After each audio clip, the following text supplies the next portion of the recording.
What is going on, Crimson City? My name is Crimson CBAD, and I am bringing you guys our Week 6 Team Builder in WBE World Battle Entertainment. This week, we're going against my good friend Mr. Talent and the New York Marauders. If you guys are excited, be sure to leave a like on the video. You guys' support is always greatly appreciated. Of course, make sure you guys go check out Drew. The link to his channel will be in the description of this video. You can check out his Team Builder, his side of the battle, and that goes up tomorrow, so you can see what he's bringing, why he's bringing it, hear his commentary as well. You guys have been digging the live commentary, and frankly, I've been feeling too bad with the live commentary, so we're going to continue with the live comms for this week, so I hope you guys are excited. Make sure you guys are subscribed to the channel so you don't miss out on tomorrow's battle. I know sub boxes have been kind of weird, so double check with stuff like that. Make sure, ring the bell, all that good stuff. Let's go on ahead and break down teams really quickly here. Drew has a very, and I say this every week, I feel like I say this every week. There's going to be a team builder, a Crimson CBAD team builder, but every time he says very, it speeds up a little bit. So Drew has an intimidating team. It is well crafted. I'm going to try to use words other than very to describe his team. You guys see it above me. He has the Tapu Fini. Tapu Fini has the Misty Surge ability, which for 5 turns prevents any sort of status ailments being afflicted, whether it be paralysis, sleep, toxic, confusion, burn, freezing. That's the other one. I was like, there's one more. Hydreigon with the Levitate ability. I believe that is a base 98 Mon. I believe that's base 98 speed, if I'm not mistaken. Dark Dragon. Almost said it again there. Incredibly diverse in its moveset. It can have access to physical moves. It can be run specially. In most leagues, because of its coverage, it is considered a much higher draft tier pick, and I still do consider it to be a tier 2, potentially even a tier 1 pick. A solid dragon type drafted for the team. He has Mega Aggron, AGG-Ron with the filter ability, and he does not have to. We've seen him previously, very expertly, I might add, use Mega Aggron to his advantage. The moment that I'm thinking of was recently against Numb Nexus and the Pittsburgh Pichus, where he stayed in Unmega, so he made sure he lived on his sturdy to avalanche the Garchomp, which was very, very good, very good. There I go again, saying very. I'm going to eliminate it from my vocabulary, I promise. But the sturdy and rocket ability on regular Aggron, filter reducing super effective moves on the Mega Aggron. He has the Xerkatry with the Beast Boost ability, not too fast, base 83 with like a Z Tail Glow, or I'm sorry, a Z Hypnosis or even a Z Rain Dance up. I think Z Hypnosis is the only one he could ring because he has a Psychium Z. Yep, Hypnosis Psychic move. So you'd only bring the Z Hypnosis, so put me to sleep and raise his speed by 1 stage. Then that thing does get a little bit scary, but beforehand, base 83, nothing too crazy. I believe it tops out at 148 at level 50. Beast Boost, if it does get to Beast Boosting, it is going to be troublesome. It is kind of locked into a 4-move slot syndrome, especially if one of those 4 moves is either Z Hypnosis or Tail Glow.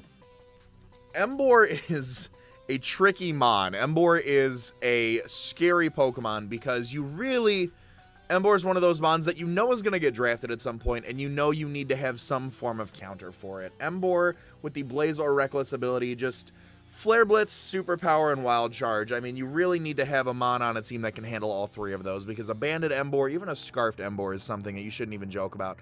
Does have, special access to moves like Scald, to power Herb Solar Beam if need be, Priority, and Sucker Punch as well. Nidoking is another one of those mons where you really have to figure out what he's going to do ahead of time. With the sheer force boosting, Life Orb, a lot of people say Nidoqueen is better because of its bulk. I think Nidoking is better, obviously, offensively due to the stats. Again, you can run a physical Nidoking, you can run a special Nidoking, you can run a defensive Nidoking with something like Rocks and T-Spikes, something like that. So that's something we got to keep in mind. Newly acquired, I believe, is the Cradilly with the Storm Drain ability. We've used Cradilly before in the GBA. Recover, I believe it has Rocks too, if I'm not mistaken. I think I am mistaken on that. Does it get the Rocks? It does get the Rocks. Recover, Rocks, Toxic, Giga Drain. I mean, from my use of it, it was pretty one-dimensional, but we'll see how Drew wants to run it this week. Buzzwole we have played before. Buzzwole has that 4 times weakness to flying, does have that Beast Boost. He's got 2 Ultra Beasts on the team, which, again, how do we let people draft these things? But he's got the 2 Ultra Beasts on the team. With the new Leech Life buff in Gen 7, Buzzwole is obviously doing a bit more damage and does have that reliable recovery. It has XX to moves like things like Lunge. Hammer Arms, Superpower, has the Elemental Punches. Can be a sub-bulk up set as well. Cresselia, everybody knows about Cresselia at this point. Levitate, really good defenses. Almost did it again. Incredibly bulky, very hard to take down, especially with something like the Misty Surge up. That's something I forgot to mention. So for taking down things like the Mega Aggron, you know, you typically want to burn that. For something like the Cradilly, for something like Buzzwole, for something like Cresselia, you know, you want to status inflict these. He's got the Tapu Fini to prevent that, so we do need to work around that. Mpump's very fast, 115. Technician, Pickup, and Skill Link has, you know, priority in Fake Outs, has Stab, Double Hit, Stab Returns, really fast Mon for U-Turn, Elemental Punches, can kind of be run specially with Technician as well. Floatzel, 115 base speed, hits like a truck. I mean, a banded Floatzel with Switcheroo is something that I could potentially see coming, so something to keep in mind. Talking about hazards on his side, he does have Rockers in the form of Mega Aggron, Nidoking, and Cradilly, a Toxic Spiker in the form of Nidoking, no Rapid Spinner. His only form of hazard removal is Tapu Fini, so I do want to kind of take advantage of that. And then he does have a Cleric in the form of Cresselia with the Lunar Dance. So that is his team going on into this. Let's go ahead and talk about our team just a little bit here. First off, I want to talk about Mega Latias, and I do want to compliment the boys in the front office this week. We did build a team originally, and then this team was kind of crafted out of that. This is the version 2, if you will. So first up here, Mega Latias is always good. Mega Latias is always a must-bring, in my opinion. Obviously, Latias with the Levitate, Dragon Pulse, Psychic Roost, and Thunderbolt, 92 in HP, max special attack, 164 speed with a timid nature. We are outspeeding everything we possibly can with this. We're outspeeding Hydreigon by 1 point. If you Scarf Hydreigon, which I do expect, so be it, but I'd rather speed creep the Hydreigon and he'd be a Life Orb or a Spec set than, you know, not plan for that and all of a sudden he's faster than me when we could have outsped him. So Dragon Pulse hits a lot on his team. Dragon Pulse hits the Hydreigon. Dragon Pulse hits the Xurkitree. Dragon Pulse hits Nidoking, Cradilly, Buzzwole. I mean, Dragon Pulse hits everything outside of Tapu Fini, which is immune to it, and the Mega Aggron, which obviously resists it. We have Psychic there. Psychic is immune to the Hydreigon is immune to it. Other than that, it hits Emboar, Nidoking, and Buzzwole super effectively.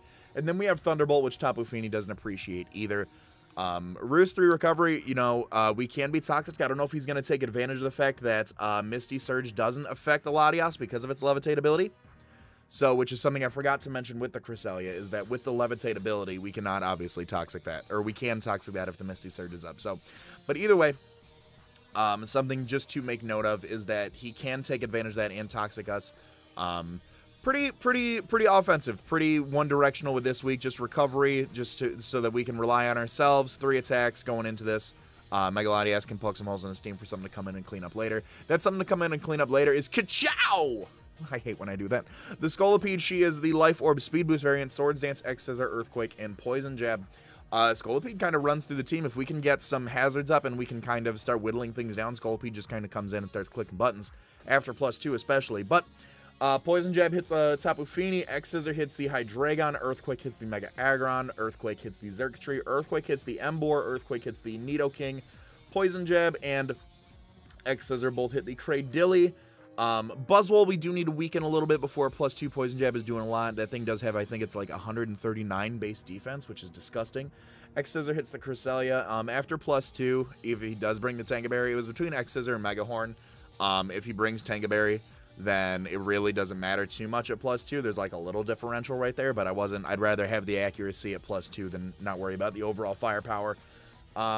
Everything hits the Ambipom and everything hits the Floatzel after that. We are EV'd to outspeed Hydreigon normally, and then at +1 speed boost, we do outspeed a Scarf Hydreigon and the rest of his entire team. So, hazard stack, wear some things down with Mega Latias, face some things around. We've got a few other things to kind of poke holes in his team.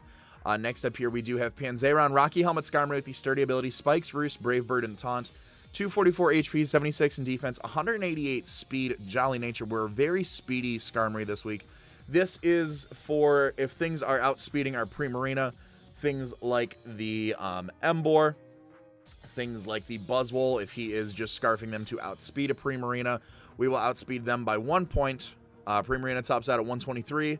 He can speed creeps things to outspeed Primarina, hitting 124. We'll hit them at 125. Taunt is really nice. Taunt, we can take advantage of the Tapu Fini. We can taunt that so we can't defog. We can set up spikes all over its face. We can roost. We can taunt Aggron from rocks. We don't want to take anything from Berserktree. We can Brave Bird and Embor. We can taunt the Cradilly. We can Brave Bird the Buzzwole. We can taunt the Cresselia as well. And then just kind of keep going. The Rocky Helmet is nice damage for things like Embor, for things like the Buzzwole as well, if they do bring the Thunder Punch or the Wild Charge, which I would assume they would have to bring, simply because it's a very, very solid way of hitting things like Primarina. Yeah, they can bring the Poison Jab, but Wild Charge and Thunder Punch. Thunder Punch is going to hit the Skarmory and the Primarina as well. So next up here, we are bringing Shinigami. Shinigami is coming back. She is the leftover Synchronize, Wish, Baton Pass, Protect, and Foul Play. Pretty standard set that we've been bringing the whole season. Really nice glue for the team. Wish passing into things like Megalodios, into things like Skarmory, into things like down the list, Primarina, Raichu, but wishing into things like the Scolipede as well. Baton Pass is very nice for the switch. We can get this thing in on like a Cresselia if he doesn't want to stay in on us. If he's got the Moonblast, so be it. We do get a slow switch out with the Baton Pass. Protect is nice for scouting. Foul Play does nice damage to things like Mega Aggron. Embor's resisted hit, but it'll still do good.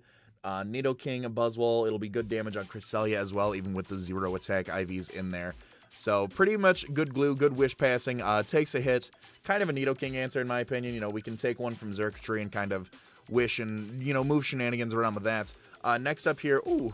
My goodness, my goodness, my goodness. I did not do this. Boop, boop. There we go. We got Mercury, the Primarina, Wakanberry, Torrent, Moonblast, Perish Song, Sparkling Aria, and Energy Ball. Max HP, 236 max defense, and 20 in speed with a bold nature. With this speed, just in case he is speed creeping an uninvested set, with a few of his mons, I believe it was. If he runs a little bit of speed on Cradilly for like an uninvested set, we do outspeed that, obviously. What else with the speed? What else with the speed? I believe that was it. I believe that was it on the speed. Just to give it a little bit more oomph. Pretty sure that was it. Pretty sure that was it. Moonblast is there. Moonblast handles the Hydreigon. Moonblast obviously does good damage to the Embor. Destroys Buzzwole. Very, very awesome. Perish Song, in case he has mons that feel like setting up in front of us. If he's got the Cresselia in front of us. Prevents things from setting up. You know, obviously they've got those 3 turns before it dies. So I think Perish Song is the secret tech this week. I'm hoping that's going to work well in case it's like Cresselia versus Primarina at one point. Sparkling Aria over Scald. The Misty Surge prevents Scald burns, and Sparkling Aria goes through subs. So I was like, I'm going to go with the one that goes through subs instead. So Sparkling Aria is nice. Takes advantage of the stab. Energy Ball handles Tapu Fini. This thing had a hard time 1v1ing Tapu Fini in a couple mocks, so Energy Ball is there for that. With the Wakanberry, we do not take, I believe we take an unboosted Thunderbolt one time from a Xurkitree. We obviously eat a Wild Charge from Embor and a Thunder Punch from Buzzwole, and I believe a Thunderbolt from Nidoking as well. I can redo those calcs in between the matches just for my own security, but and we can turn around and just knock those bad boys out with either a Moonblast or a Sparkling Aria on that point. Nothing too crazy here. This is another one of those mons with a base 126 special attack that I'm really looking forward to being able to poke holes with, so that way Scolipede can come in later and kind of clean up the damage. And then last but not least here, Ginger is coming back. She has the Assault Vest, Lightning Rod ability, Knockoff, Volt Switch, HP Ice Thunderbolt, 92 in HP max special attack, 164 speed Timid. Again, we are outspeeding everything but the Hydreigon at this point. And then the mons, so I do want to talk about, we're like obviously not outspeeding Ambipom and Floatzel with anything other than +1 Scolipede. Skarmory kind of comes in and says hello to all of those. Umbreon also comes in and says hello to all of those, and Baton passes out. Foul Play is going to do a number to both of those things, but we can obviously take hits from both of those. And then Wish Up, we can Baton Pass out on a switch, things like that. Knockoff is really nice. His mons that he switches into this, you know, if I can get Raichu in on a Tapu Fini, he doesn't want to take a Thunderbolt. You know, he switches into Hydreigon. He switches into Nidoking. He switches into maybe like Cradilly or Cresselia. Knockoff will be nice to get those items off of there. Volt Switch is nice for the momentum. HP Ice does hit the Hydreigon. HP Ice hits the Nidoking, the Cradilly. And then nothing else really likes Volt Switch and Thunderbolt. You know, once we get the Nidoking out of there, we're free to just kind of switch around with this thing, since we do outspeed the majority, yeah, like I said, the majority of his team outside of Ambipom, Floatzel, various Scarf users. So all that being said, that is our team. I hope you guys have enjoyed, and if you have, be sure to leave a like on the video. Let me know your guys' thoughts in the comments section down below. Of course, make sure you subscribe so you don't miss out on tomorrow's battle. Go show Drew some love as well. He's a really good friend of mine. I'm looking forward to this battle. I get to see him in just a few days. It's TwitchCon, baby. So all that being said, I want to remind you guys to be great and do great. I'm going to let this outro bang. I'm going to talk to y'all soon. Later.